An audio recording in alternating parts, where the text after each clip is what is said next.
تاریخ میں کچھ لوگ ایسے آتے ہیں جو زمانے کا رخ ہی بدل دیتے ہیں۔ نیپولین بوناپارٹ بالکل انہی میں سے ایک تھا۔ لیکن سوچنے کی بات یہ ہے کہ ایک معمولی سا آرٹلری آفیسر آخر فرانس کا شہنشاہ بنا کیسے؟ آج ہم اسی ناقابل یقین کہانی کی تہوں میں جائیں گے اور اس کے عروج کے راز کو سمجھنے کی کوشش کریں گے۔ نپولین کا یہ مشہور قول سچ پوچھیں تو اس کے پورے سفر کا خلاصہ ہے۔ یہ صرف ایک جملہ نہیں ہے، یہ اس کی ذہنیت کو ظاہر کرتا ہے۔ ایک ایسا شخص جو افراتفری میں موقع تلاش کرتا ہے اور جب تاج زمین پر گرا ہوا دیکھے تو اسے اپنی تلوار کی نوک سے اٹھا لیتا ہے۔ تو چلیے اسی سوچ کے ساتھ آگے بڑھتے ہیں۔ ہم نیپولین کے عروج کو 5 حصوں میں دیکھیں گے۔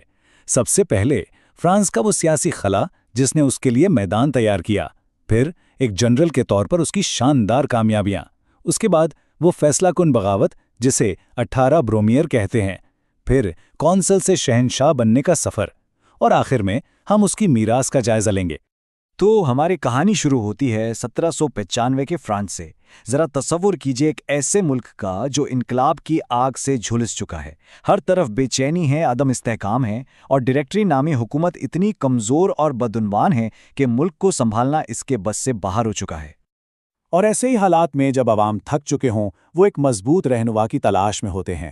سیاستدان ناکام ہو رہے تھے، لیکن فرانسیسی فوج سرحدوں پر کامیابیاں سمیٹ رہی تھی، تو فوج ہی وہ واحد ادارہ بچا تھا جس پر لوگ بھروسہ کر سکتے تھے، اور یہی وہ ماحول تھا جس نے نیپولین جیسے کسی شخص کے لیے راستہ بالکل صاف کر دیا۔ نیپولین کی ذہانت صرف جنگ کے میدان تک محدود نہیں تھی، اس کا سب سے بڑا ہتھیار تھا میروٹوکریسی کا نظریہ۔ یہ خیال کہ آپ کی قدر آپ کے خاندان سے نہیں بلکہ آپ کی قابلیت سے ہوتی ہے، اس دور کے لیے ایک انقلابی سوچ تھی، اور اسی ایک خیال نے اسے عوام کا ہیرو بنا دیا۔ اور یہ کوئی چھوٹی موٹی تبدیلی نہیں تھی۔ ذرا سوچئے، ایک طرف پرانی بادشاہت جہاں سب کچھ خاندان اور نسل کی بنیاد پر طے ہوتا تھا، اور دوسری طرف نیپولین کا نیا فرانس جہاں طاقت کا پیمانہ قابلیت تھی۔ اس نے ایک ایسا سسٹم بنایا جہاں ایک عام سپاہی بھی اپنی ہمت اور ہنر سے مارشل کے عہدے تک پہنچ سکتا تھا۔ یہ ایک بہت بڑا خواب تھا جو اس نے فرانس کے ہر نوجوان کو دکھایا، اور یہی وجہ تھی کہ فوج اور عوام دونوں ہی اس کے دیوانے ہو گئے۔ اچھا، تو اب دیکھتے ہیں کہ نیپولین نے اپنی فوجی کامیابیوں کو سیاسی طاقت میں کیسے تبدیل کیا۔ یہ اس کے سفر کا دوسرا اور شاید سب سے اہم حصہ ہے۔ نیپولین کا شہنشاہ بننے کا یہ پورا سفر اگر دیکھا جائے تو 5 واضح مراحل پر مشتمل تھا۔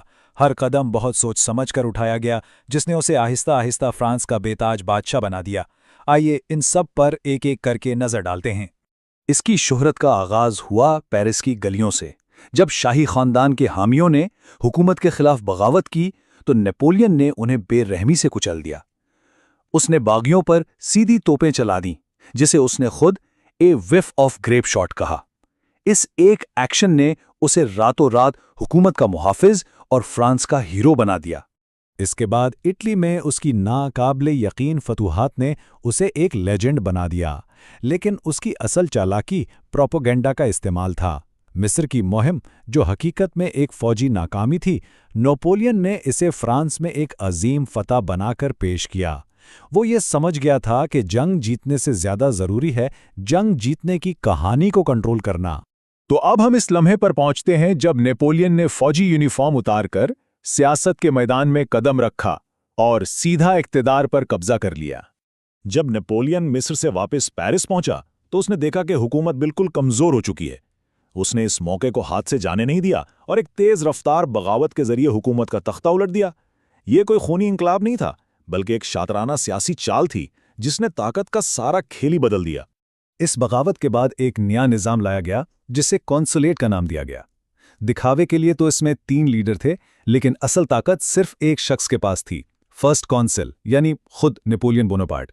یہ دراصل جمہوریت کے لباس میں ایک آمیریت تھی۔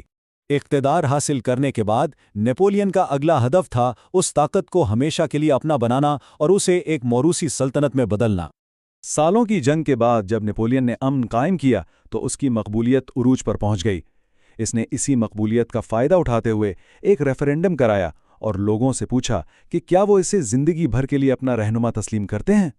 جنگ سے تھکے ہوئے لوگوں نے استحکام کے نام پر بھاری اکثریت سے ہاں میں موڑ دیا، جس نے اس کی آمریت کو ایک طرح سے قانونی حیثیت دے دی۔